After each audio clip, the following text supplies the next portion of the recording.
నా హృదయపూర్వకమైన వందనాలు. దేవుని యొక్క మహాకృపను బట్టి మరొక రాత్రి దేవుని యొక్క వాక్యాన్ని ధ్యానం చేసుకుందాం. గత రాత్రి మనము గొర్రె పిల్ల యొక్క మౌనమును గురించి ధ్యానం చేసుకున్నాం. వదకు తేబడిన గొర్రె పిల్ల యొక్క మౌనం. ఈ రాత్రి గొర్రె పిల్ల యొక్క రక్తం, ఈ మాటను మనము ధ్యానం చేసుకుందాం. చూడండి, ప్రకటన గ్రంథం 7వ అధ్యాయము. ప్రకటన గ్రంథము 7వ అధ్యాయము. బైబిల్ ఉన్న వారందరూ చూడండి. ప్రకటన గ్రంథం 7వ అధ్యాయము 14వ వచనము. అందుకు నేను, అయ్యా, నీకే తెలియననగా అతడు ఈలాగు నాతో చెప్పెను, వీరు మహాశ్రమల నుండి వచ్చిన వారు, గొర్రె పిల్ల రక్తములో తమ వస్త్రములను ఉదుకుకొని వాటిని తెలుపు చేసుకొనిరి. అందువలన వారు దేవుని సింహాసనము ఎదుట ఉండి రాత్రింబగళ్ళు ఆయన ఆలయములో ఆయనను సేవించుచూ ఉన్నారు. సింహాసనాసీనుడైన వాడు తానే తన గుడారము వారి మీద కప్పును. వారికి ఇక మీదట ఆకలి అయినను దాహమైనను ఉండదు. సూర్యుని ఎండ అయినను ఏ వడగాలి అయినను వారికి తగులదు. ఏలయనగా సింహాసన మధ్యమందుండు గొర్రె పిల్ల వారికి కాపరి అయి జీవజలముల బుగ్గల యొద్దకు వారిని నడిపించును. దేవుడే వారి కన్నుల నుండి ప్రతి బాష్ప బిందువును తుడిచివేయును. ఈ వాక్యము ద్వారా దేవుడు మనందరితో మాట్లాడునుగాక. ప్రియులరా, గొర్రె పిల్ల రక్తం అనే మాట సర్వ ప్రపంచాన్ని రక్షించుటకు ప్రభువు కార్చినటువంటి పరిశుద్ధ రక్తానికి సూచనగా ఉన్నది. ఆయన లోక పాపములను మోసుకొని పోవు దేవుని గొర్రెపిల్ల గనుక ఆయన రక్తం పరిశుద్ధ రక్తం. ఆయన సిలువలో కార్చినటువంటి రక్తం, ఆ పరిశుద్ధ రక్తం ప్రతి పాపాన్ని. చూడండి, యోహాను గారు రాసిన మొదటి పత్రిక, యోహాను గారు రాసిన మొదటి పత్రిక 1వ అధ్యాయము 7వ వాక్యములో వ్రాయబడి ఉంది, ఆయన కుమారుడైన యేసు రక్తము ప్రతి పాపము నుండి మనలను పవిత్రులనుగా చేయి. చూసారా, ప్రభు యొక్క కృపను బట్టి ఆయన పరిశుద్ధ రక్తం మనలందరినీ కూడా పాపము నుండి విడిపించేది. ఎలా? ఆ రక్తము మన పాపములను కడిగి పవిత్రపరచుచున్నది. ప్రియులరా, దేవుని యొక్క మహాకృపను బట్టి ఆ రక్తమే ఈనాడు సర్వ మానవాళికి రక్షణకు కారణమై యేసు రక్తం. యేసు రక్తం. సర్వ వ్యాధుల్లో ఉన్నవారు ఆ రక్తము నుండి స్వస్థతను పొందుకుంటున్నారు. సర్వ పాపముల్లో ఉన్నవారు ఆ రక్తము నుండి స్వస్థతను పొందుకుంటున్నారు, విడుదలను పొందుకుంటున్నారు. కొన్ని సాక్ష్యాలు మనము వింటూ ఉంటే వారికి వచ్చినటువంటి ఆయా అనారోగ్యపు పరిస్థితుల్లో యేసు రక్తం అనుకొని వారొక నూనెను తీసుకొని ప్రార్థన చేసుకొని ఆ వ్యాధి ఆ బాధ ఎక్కడుంటే అక్కడ దానిని వ్రాసినట్లయితే వారి విశ్వాసము ద్వారా ఆ రక్తము నుండి వారి వ్యాధి పోతుంది. వ్యాధి నుండి వారు విడుదల పొందుతున్నారు. చాలా సాక్ష్యాలు మనం వింటూ ఉంటాం. అంటే యేసయ్య రక్తముగా ఆ ఆయిలు వారి యొక్క శరీరమును స్వస్థపరుస్తుంది. వారికి ఉన్న వ్యాధి నుండి వారికి విడుదలనిస్తుంది. వాక్యం వింటున్నటువంటి దేవుని జనాంగమా, కొన్నిసార్లు ఈ శరీరానికి వచ్చిన అనారోగ్యాలకు ప్రార్థన చేయాలి. ప్రార్థనతో పాటుగా నూనె రాసి ప్రార్థన చేయాలి. చూడండి, ఆ మాట చూద్దాం. యాకోబు రాసిన పత్రికలో ఆ మాటను మనం చూస్తాం. చివరి అధ్యాయం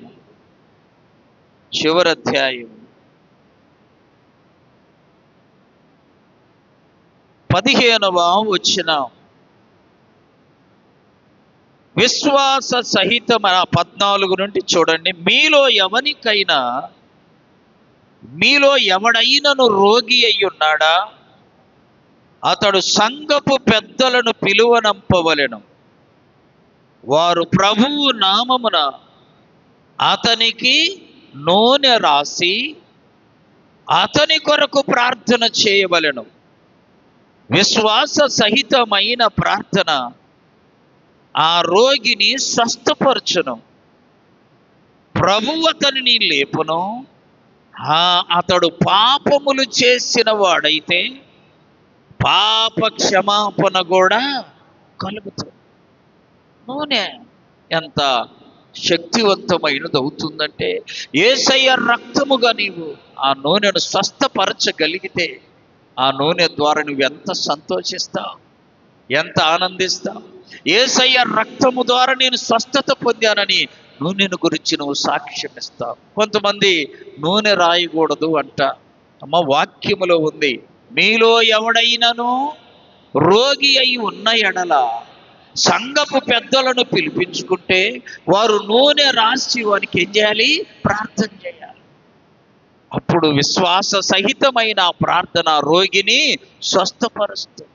ఒకవేళ అతడు పాపములు చేస్తుంటే విడుదల పొందుతాడు. కాబట్టి యేసయ్య రక్తం. నువ్వు కొన్నిసార్లు ట్యాబ్లెట్ వేసుకోవాల్సి వస్తుంది, కొన్నిసార్లు ఏదన్నా మందు టానిక్ తాగాల్సి వస్తుంది.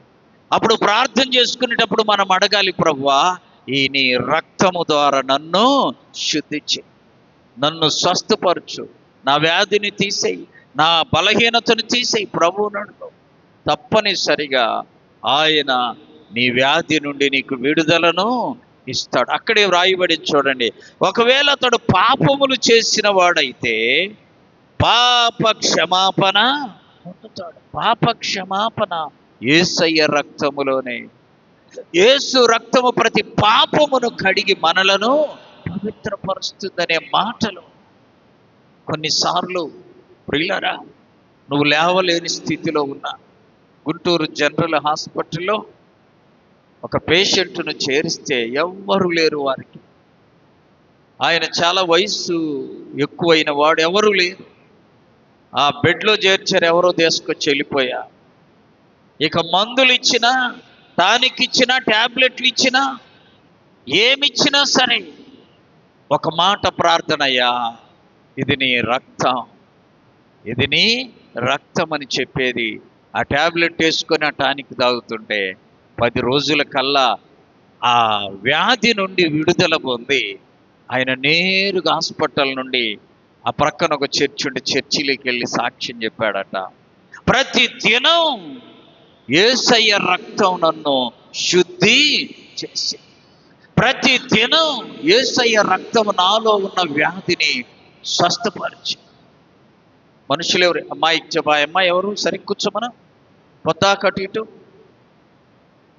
ఎప్పుడైతే నీవు యేసు రక్తముగా నీ కాడ ఉన్న నీ దగ్గర ఉన్నటువంటి ఆ నూనెను లేదా ట్యాబ్లెట్ను నువ్వు ప్రార్థన చేసి వేసుకోగలిగితే అది నిన్ను స్వస్థపరిచే ఆయుధముగా మారిపోతుంది. వాక్యం వింటున్న అనేక మార్లు శరీర సంబంధమైనటువంటి వ్యాధులు వస్తాయి, బలహీనతలు వస్తాయి. మనకున్న దానితోనే ప్రభు నామమున ప్రార్థన చేసుకొని ఆ నూనెను నీకు బలహీనత ఉన్న దగ్గర రాసుకుంటే దేవుడు స్వస్థతను ఇస్తాడు.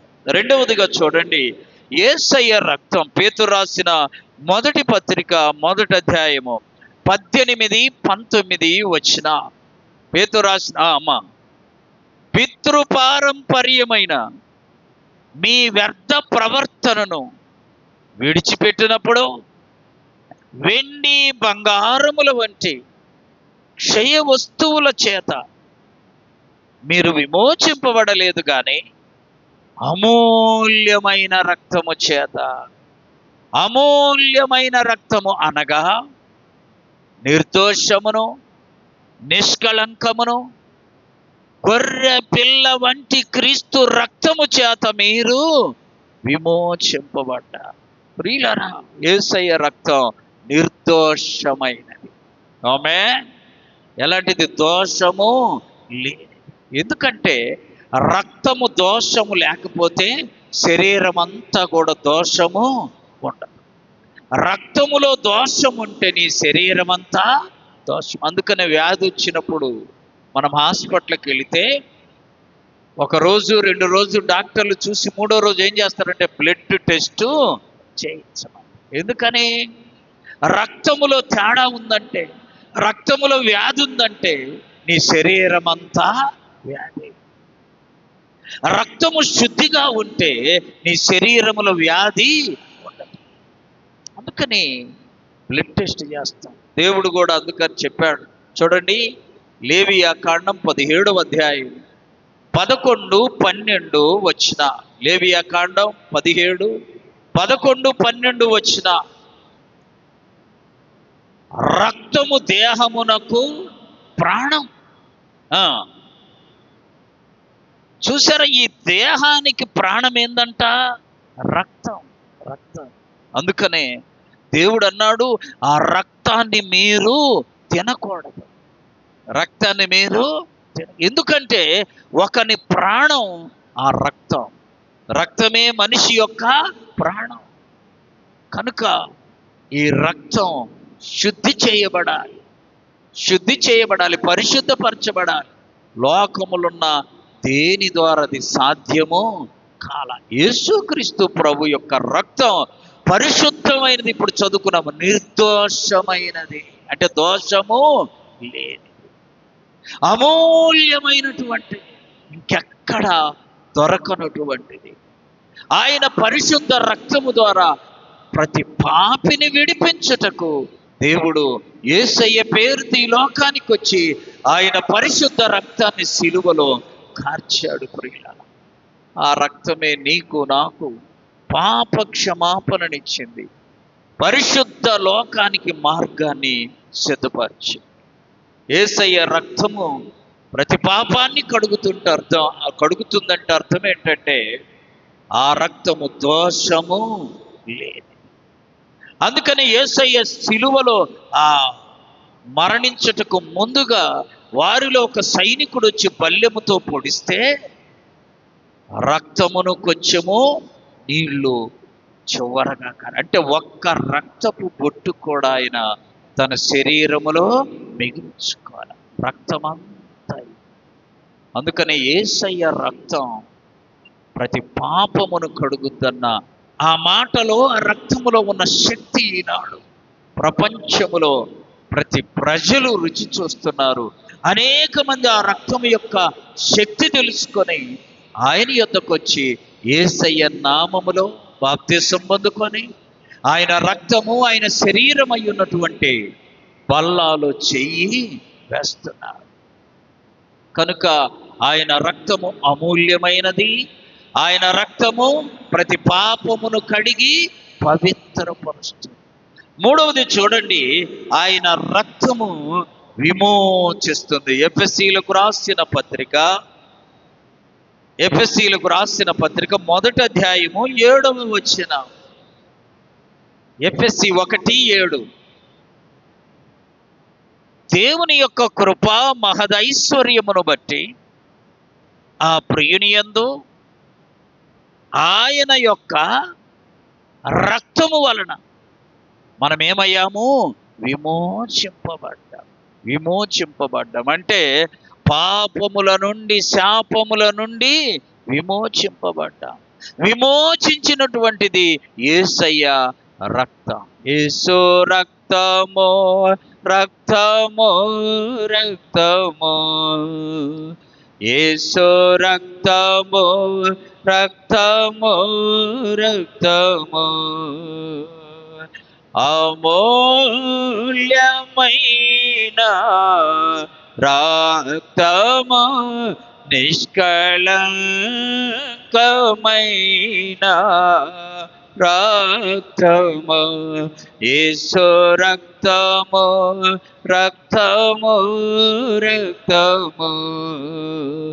యేసు రక్తము, రక్తము, రక్తము.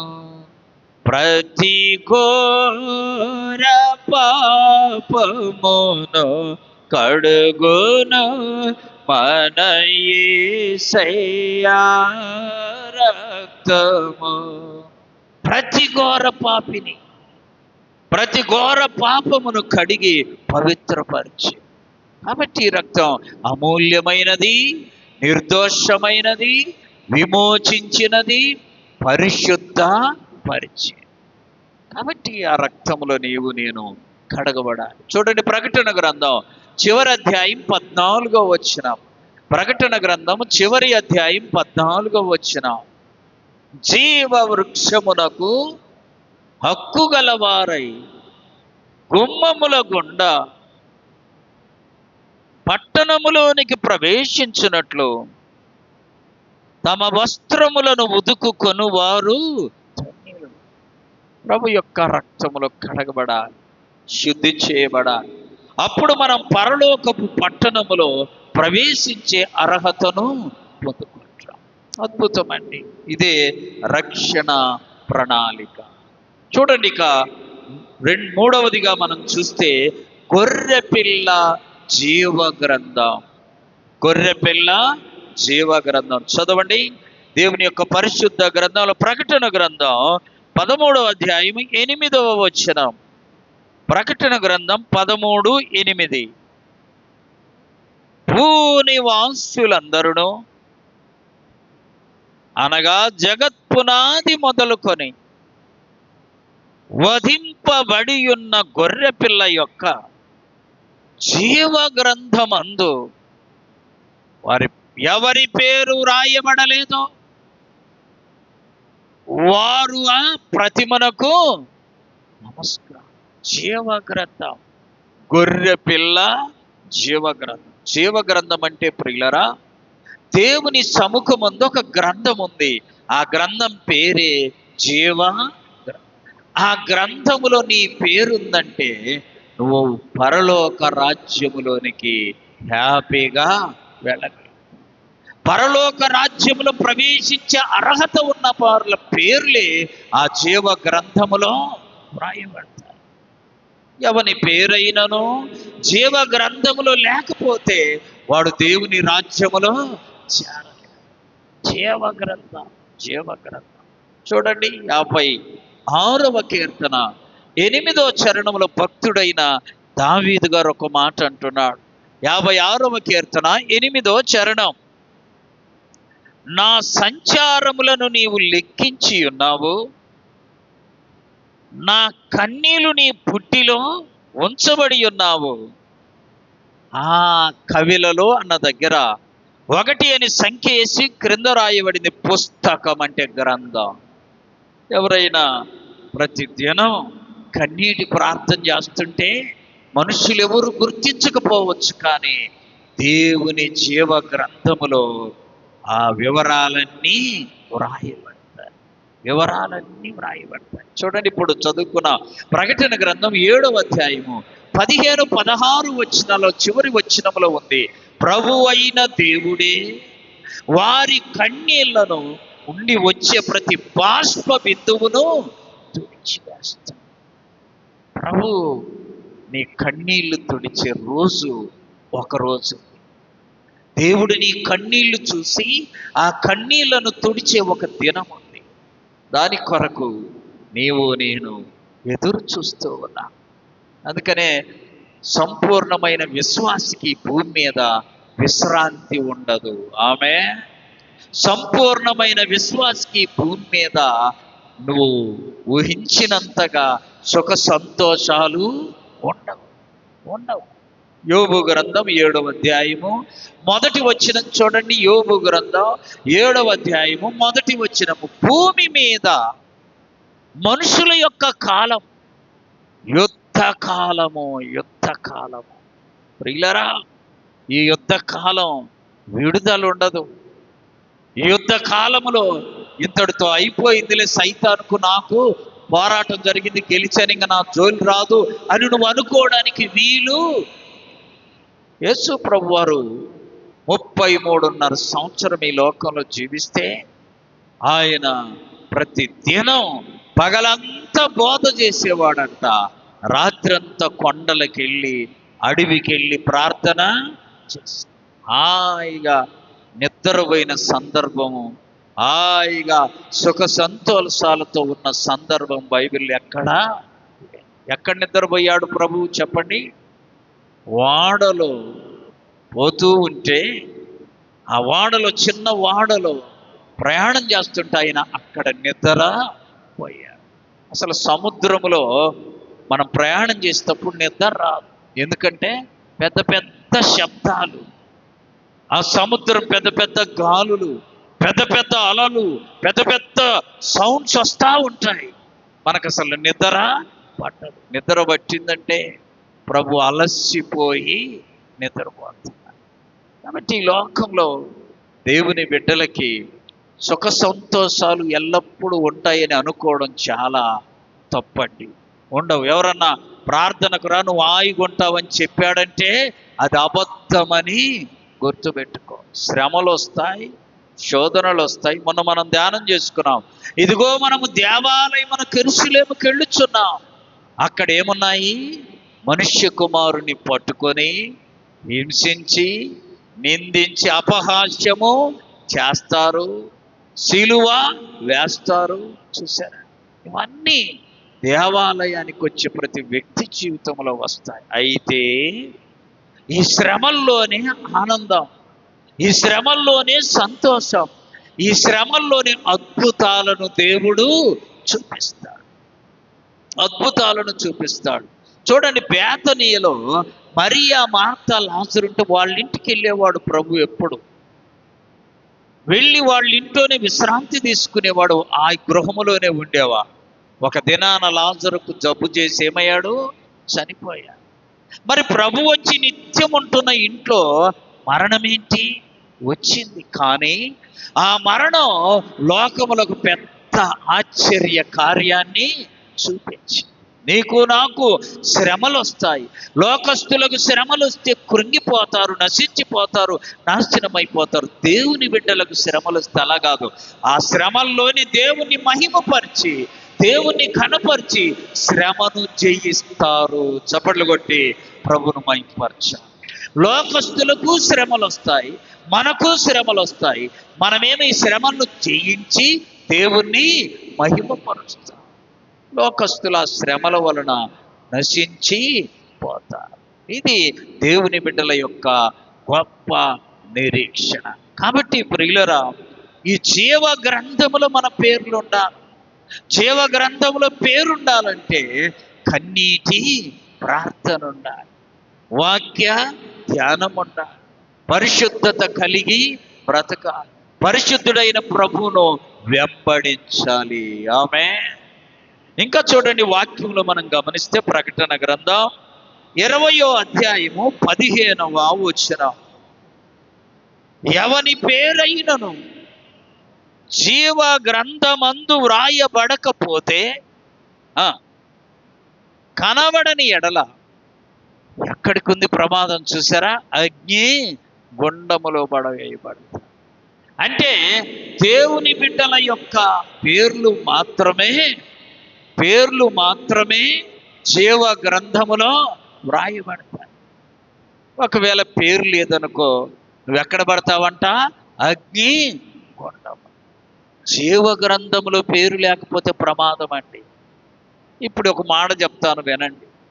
ఇప్పుడు వాటర్ లిస్ట్లో నీ పేరు లేదు, నువ్వేం చేస్తావు? ఎవరెవరినో అడిగి వెళ్ళి ఎవరికి అర్జీ పెట్టాలో వాళ్ళకి అర్జీ పెట్టి, ఏ ఆఫీస్ చుట్టూ తిరగాలో ఆ ఆఫీస్ చుట్టూ తిరిగి నీ పేరు వాటర్ లిస్టులో ఎక్కించుకుంటా వచ్చేటట్లు చేస్తా. సరే, ఇంకొక మాట, రేషన్ కార్డులో నీ పేరు లేదనుకో. ఏ కార్డు? రేషన్ కార్డులో నీ పేరు లేకపోతే నువ్వేం చేస్తావు? ఊరుకోవు. ఆఫీస్ చుట్టూ తిరిగి వాళ్ళు అడిగిన పత్రాలన్నీ ఇచ్చి నిరూపించుకొని రేషన్ కార్డులో నీ పేరు ఎక్కించుకుంటావు. మరి జీవ గ్రంథములో నీ పేరు లేకపోతే ప్రార్థన చేసి, ఆమె వాక్యాన్ని ధ్యానం చేసి, ప్రభు సన్నిధిలో మొరపెట్టి, పరిశుద్ధమైన జీవితం జీవించి నీ పేరు ఎక్కడా? జీవ గ్రంథములో లిఖించుకోవాలి. ఆమె జీవ గ్రంథంలో పేరు లేకపోతే గొప్ప ప్రమాదం ఉంది. ఆ ప్రమాదం ఏంటో తెలుసా? అగ్ని గుండములో వేయబడతా. జీవ గ్రంథం నీ పేరుందో లేదో నీ ప్రార్థన జీవితాన్ని బట్టి నువ్వు నిర్ణయించుకోగలవు. గొప్ప దైవజనుడికి కరోనా వస్తే ఆయన 2 మాటలు ప్రార్థన చేశాడంట. రేపు సాయంకాలానికి చనిపోతాడయ్యా, ఇంటికి తీసుకెళ్ళండి అని చెప్తే, సాయంకాలానికి అందరు వచ్చారు, చుట్టాలందరూ వచ్చారు, వాళ్ళందరితో మాట్లాడాడు. అప్పుడు చివరి ప్రార్థన ఏంటో తెలుసయ్యా, నీ జీవ గ్రంథములో నా పేరు ఉంది గనుక నేను ధన్యుడను. ఇక్కడ కళ్ళు మూస్తే నీ దగ్గర కళ్ళు తెరుస్తా, ఇక్కడ నా లిస్టులన్నిట్లో నా పేరు పోయిద్ది, నీ దగ్గర ఉన్న జీవ గ్రంథములో నా పేరు వ్రాయబడి ఉంటుంది. కాబట్టి ప్రియులారా, ఆ గ్రంథములో మన పేరు ఉండేలా మన జీవితాన్ని మనం సిద్ధపరచుకోవాలి. చూడండి, మలాకీ గ్రంథం 3వ అధ్యాయం 16వ వచనం. మలాకీ గ్రంథం 3:16, పాత నిబంధనలో చివరి గ్రంథం. యెహోవా యందు భయభక్తులు గలవారు ఒకరితో ఒకరు మాట్లాడుకొనుచుండగా దేవుడు చెవియొగ్గి ఆలకిస్తాడు. దేవ గ్రంథములో పేర్లున్న వాళ్ళిద్దరు మాట్లాడుతుంటే ఆ మాటలు దేవుడు వింటాడు. ఆమె ఇద్దరు మంచి విషయాలు మాట్లాడుకుంటుంటే మూడో వ్యక్తి వెళ్ళి చక్కగా వినగలడు.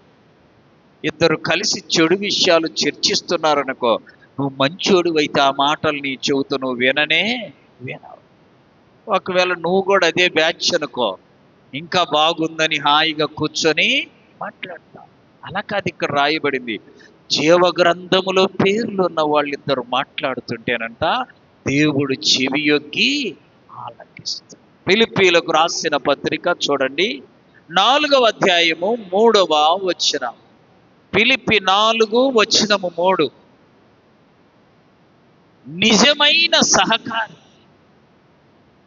ఆత్మీయులు ఆ స్త్రీలు క్లెమెంతుతోనూ సహకారులతోనూ నాతో కూడా ప్రయాసపడ్డారు కనుక వారికి సహాయము చేయమని నిన్ను వేడుకొనుచున్నా. ఆ సహకారుల పేరులు జీవ గ్రంథమందు వ్రాయబడి ఉన్నాయి. చూసారా, దేవుని యొక్క పనిలో సహాయం చేస్తే ఈ రాత్రి జాగ్రత్తగా వినండి, దేవుని పరిచర్యలో నువ్వు పాలు పొందితే అప్పుడు కూడా నీ పేరు ఎక్కడ ఉంటుంది? జీవ గ్రంథములో వ్రాయబడుతుంది. అందుకని పరిచర్య చేసే వాళ్ళు ఏ రోజు బాధపడాల్సిన పని లేదు. దానికి ప్రతిఫలంగా దేవుడు నీ పేరును జీవ గ్రంథములో లిఖిస్తాడు. వాక్యం వింటున్న సహోదరుడా, సహోదరి, దేవుని యొక్క పనిలో పరిచర్యలో నువ్వు సహకారిగా ఉన్నావా? అద్భుతం ఏంటో తెలుసా? నీ పేరు జీవ గ్రంథములో వ్రాయబడి ఉంటుంది. దేవుని యొక్క మహాకృపను బట్టి జీవ గ్రంథములో నీ పేరు లిఖించుకునే విధానం మనం చూసాం. మందిరములో పరిచర్య ఉంది, చెయ్యి. నీ పేరు ఎక్కడ ఉంటుంది? ఏదో అన్ని సిద్ధపరిచినాక మనం వచ్చి కూర్చుంటున్నాం ఆఫీసర్లాగా. మన పేరు ఉండదు. సిద్ధపరిచిన వారి పేరు ఎక్కడుంటుంది? జీవగ్రంథం. అందుకనే పరిచర్య చాలా ప్రాముఖ్యమైనది. పరిచర్యలో ఫలము ఎంత గొప్పదంటే జీవగ్రంథములో వాళ్ళ పేర్లు ఉంటాయి. ఆమేన్. ఎందుకని? ఈ మందిర పరిచర్య ఆసక్తి కలిగి చేసే ప్రతి బిడ్డ దేవుని కనుదృష్టి వాళ్ళ మీద ఉండేది.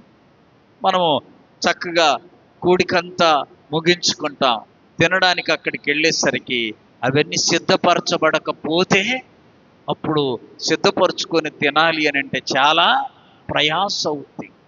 సిద్ధపరిచిన వారు మనం వెళ్ళగానే అవన్నీ ఉన్నాయి, హాయిగా భుజించాం. దానికి కారణం ఎవరు? సిద్ధపరిచిన వారు. చూడండి, అక్కడ రాయబడింది, వారి పేరులు జీవ గ్రంథములో వ్రాయబడి ఉన్నాయి. ఎక్కడున్న మనం ఒక్కొక్కసారి పరిశీలన చేసుకోవాలి. ప్రియులరా, మందిరపు పరిచర్యలో నీ భాగముందా? నీ పరిచర్యలో నీ యొక్క హస్తముందా?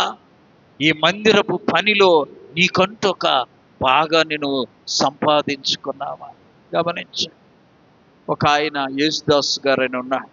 ఆయన ఎక్కడ మందిరం కడుతున్నట్టు తెలిసినా అక్కడికి వెళ్ళిపోయి, అయ్యా ఈ కిటికీ నేను చేపిస్తా, ఈ కిటికీ వరకు మీరు పెట్టండి.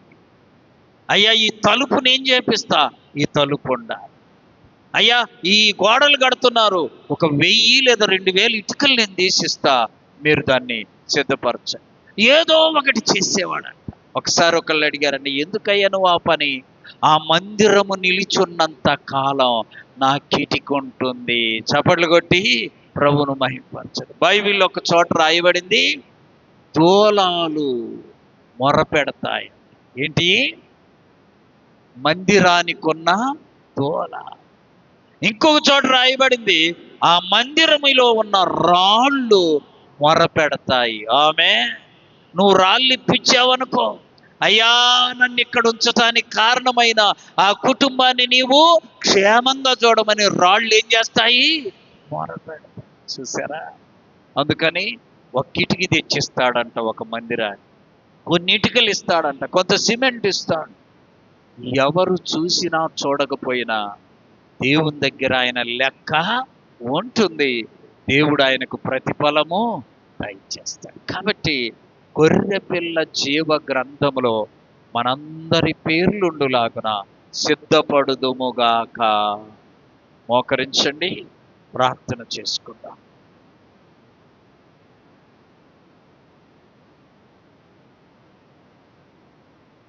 ఇంతవరకు దేవుని